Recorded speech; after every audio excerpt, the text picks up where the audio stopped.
The U.S. just cracked Iran's nuclear fortress. A 30,000-pound B-2 strike collapsed the mountain, burying their ambitions forever. January 16th, 2026, 0200 hours. The Zagros Mountains do not sleep. They wait. Here in the calm governorate of Iran, the geology is not merely a landscape. It is a weapon. The air is thin, biting cold, and silent. There is no sound of machinery, no hum of industry, only the wind whistling through the jagged peaks of the Zagros Folded Zone. To a satellite passing overhead, this is nothing but a barren ridge of sedimentary rock. But this is a lie. Beneath 80 meters of marine carbonates, limestone, and dolomite, the earth is hollow. Buried inside the mountain is the Fordow Fuel Enrichment Plant. It is the apex of what military strategists call a hard and deeply buried target, or HDBT. This is not a bunker built of poured concrete. This is a facility excavated into the crust of the planet itself. The silence on the surface is deceptive. Down in the darkness, centrifuges are spinning at supersonic speeds. The stakes here are not measured in territory, but in time. If the centrifuges inside Fordow continue to spin, the timeline to a nuclear breakout shrinks from months to weeks. But the problem for the United States Air Force is the shield. The primary defense of Fordow is not a surface-to-air missile battery. It is not a jamming tower. It is the mountain. Specifically, it is the Qom Formation. This is a thick sequence of rock formed millions of years ago at the bottom of an ancient ocean. It is composed of limestone and dolomite. To the uninitiated, this is just stone. To a kinetic engineer, it is a nightmare. Dolomite in this region has a compressive strength ranging from 80 to 140 megapascals. That is roughly 11,000 to 20,000 psi. Compare that to the reinforced concrete used in standard bunkers, which typically fails at 5,000 psi.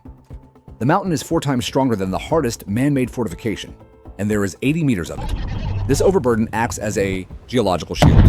It is a chaotic, layered armor of variable density, full of fracture zones and dipping bedding planes that can deflect a penetrating weapon, turning it sideways before it ever reaches the target. This phenomenon is called J-hooking. If a bomb J-hooks, it fails. It explodes harmlessly in the rock, hundreds of feet above the objective.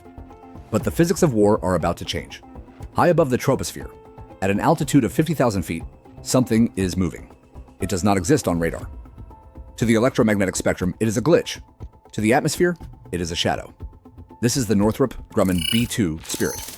It is a flying wing, a seamless integration of composite materials and mathematical geometry designed to cheat the laws of detection. But tonight, its most terrifying quality is not its invisibility to radar. It is its silence. Conventional jets scream. Their afterburners tear the sky apart. But the B-2 is different. Its 4 General Electric F-118 turbofan engines are buried deep inside the wing structure. The air intakes are scalloped to hide the compressor blades. The exhaust is routed through serpentine ducts lined with heat-absorbing tiles, then ejected over a cooling trench on the trailing edge. This process, known as shear layer mixing, diffuses the hot jet wash with cold ambient air before it leaves the aircraft. It kills the low-frequency rumble. From the ground, 50,000 feet below, the B-2 is acoustically invisible. If you were standing on the peak of the mountain, you would hear nothing. Maybe, just maybe, a faint sound like tearing paper or a rushing wind, but only after the aircraft had already passed. By the time you hear the wind, the payload is already falling. And the payload is heavy. Inside the belly of the bomber, the weapon bay doors are held shut against the slipstream. Suspended on the rotary launcher assembly is the largest conventional guided weapon in the American arsenal, the GBU 57A/B the MOP, Massive Ordnance Penetrator. This is not a bomb. It is a 20.5-foot-long dart made of Eglin steel. It weighs 30,000 pounds. That is 13.6 metric tons of high-strength alloy, specifically formulated to survive an impact that would liquefy normal steel.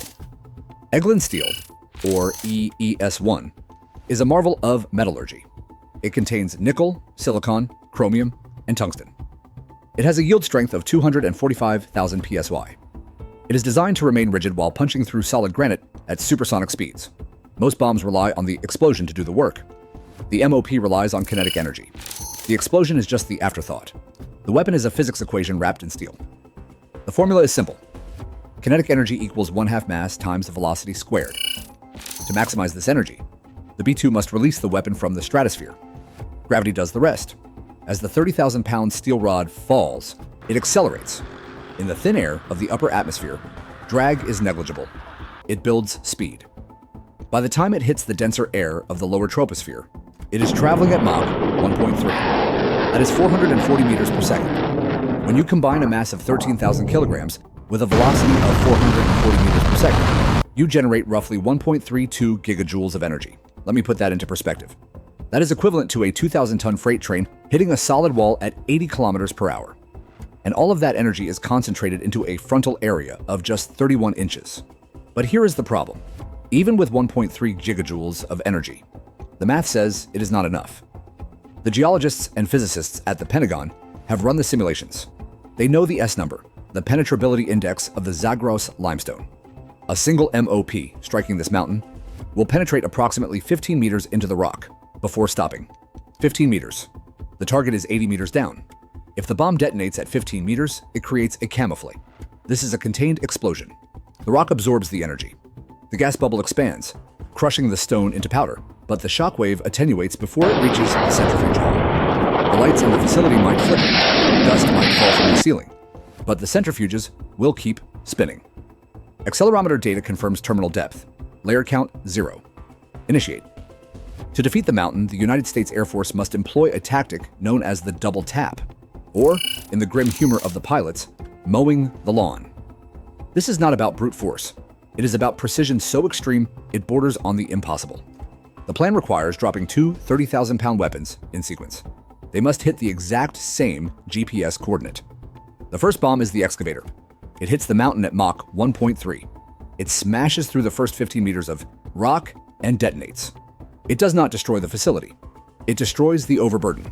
It blasts a crater, fracturing the limestone, turning solid rock into rubble and dust. Then, seconds later, the second bomb arrives. It must navigate through the dust plume of the first explosion. It must dive into the crater created by its brother. It travels through the empty air and loose debris of the first hole, retaining its kinetic energy. It strikes the undisturbed rock at the bottom of the crater, 15 meters below the original surface. It starts its penetration where the first one died. It drives another 15 meters deeper. This is the theory of sequential excavation. You do not crack the nut with one hammer blow. You drill through it. But this theory relies on the guidance system working perfectly. The MOP uses grid fins, lattice-shaped control surfaces that fold out from the tail. These fins provide extreme maneuverability at supersonic speeds, allowing the bomb to adjust its trajectory in real time to ensure it threads the needle.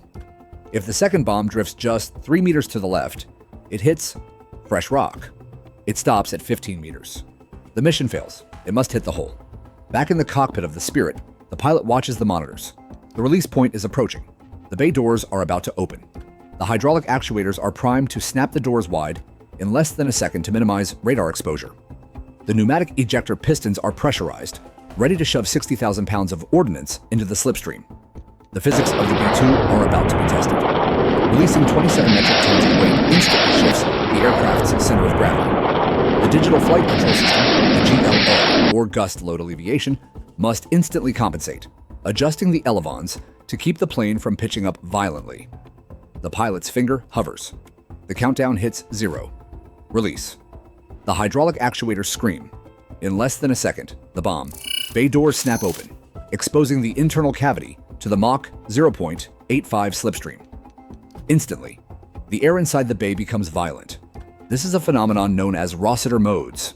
The high-speed air rushing over the open cavity creates a resonant pressure wave, a thrumming vibration that can tear delicate electronics apart.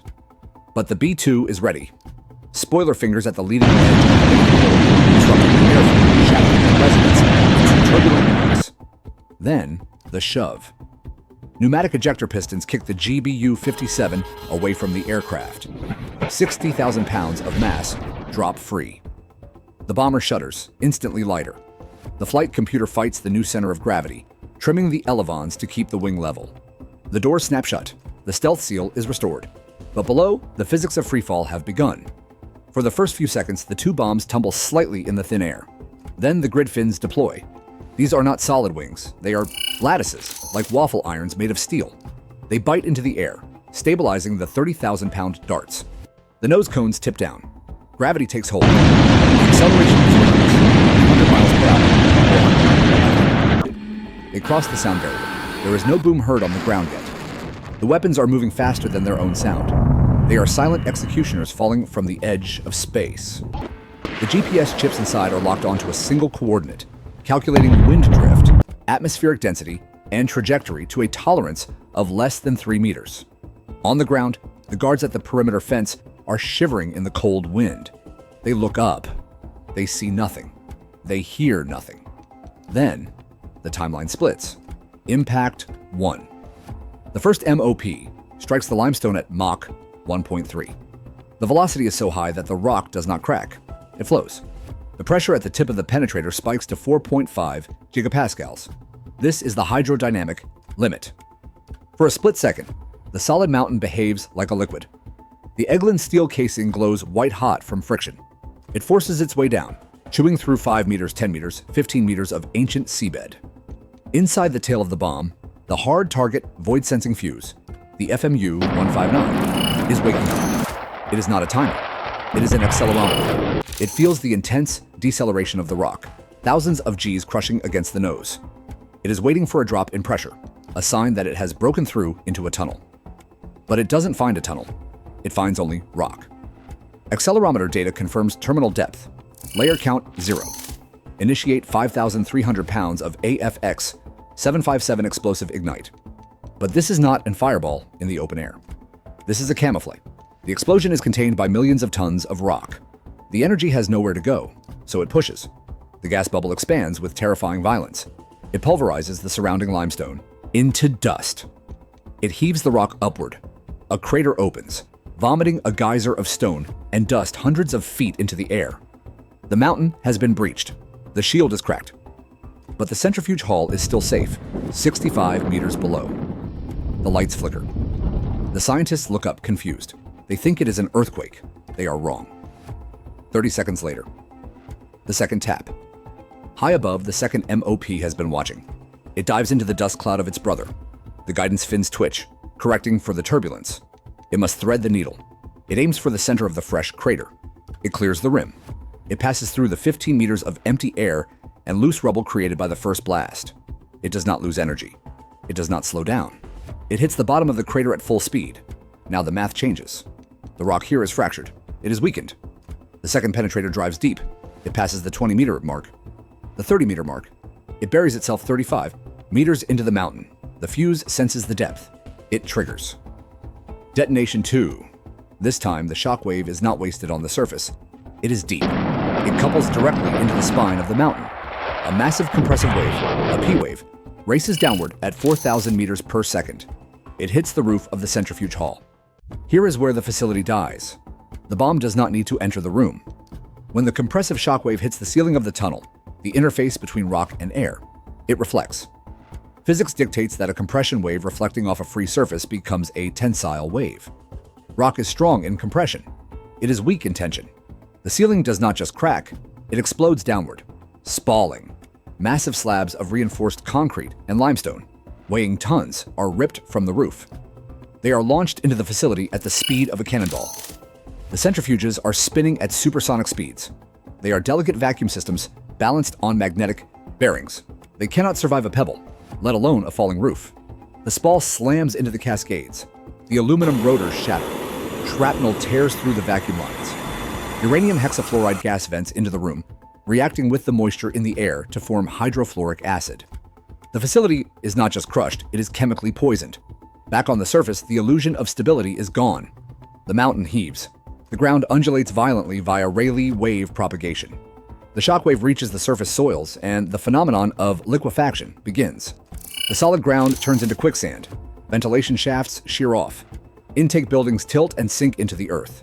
From the crater, a second plume erupts. This one darker, hotter. It is the breath of the mountain, exhaling the pressure of the deep blast. Then silence returns. Seismic stations across the Middle East light up. In Turkey, in Saudi Arabia, the needles dance. The magnitude registers as a 3.5. But the seismologists know this signature. It is too sharp, too sudden. It is not a tectonic shift. It is a cavity collapse. The damage assessment begins immediately. Satellites pick up the thermal bloom of the venting gases. The intelligence analysts look at the data. They don't see a destroyed mountain. The peak is still there. But the facility is dead. The structural integrity of the tunnels has failed. The chimney of rubble created by the second bomb has collapsed downward, burying the sensitive equipment under thousands of tons of rock. To dig it out would take years. To rebuild it would take a decade. This is a mission kill. The cost of the operation? $2 billion for the aircraft, $6 million for the bombs.